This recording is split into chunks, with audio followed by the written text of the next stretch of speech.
दादा लॉकडाउन खुली अब कब जी, अरे कब जी, अरे कब जी, अरे कबो न जी। हमार मौगी खेलत दिया पबजी, हम तो दुनू बेरा काटानी सब्जी।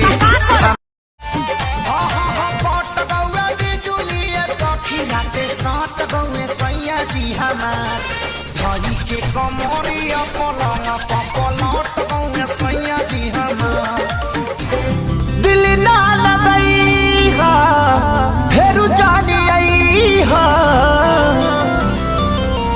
हाँ हाँ दिल ना लगई हा फेरू जानी आई हा। अब जा जा जा जा गेहूं झाड़ता खेत में सारा रोज देखी देखी हमर होकर जा फटता भतारी साला सब दिन के गेहूं कटता भतारी साला सब दिन के न साटी दूर तनी हाटी धरी न हमके पाजा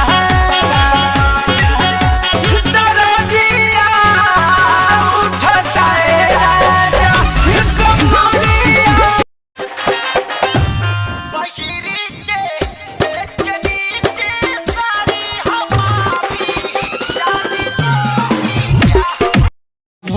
गे छोरी तोरी चुनरी छौ झाला कौआ, छोरी तोरी चुनरी छौ झाला कौआ, आजान मारो लहंगाई लाखाना। छोड़ के ना जा हमरो राजा, आग लग जाई खजाना में लुधियाना। हे ना जा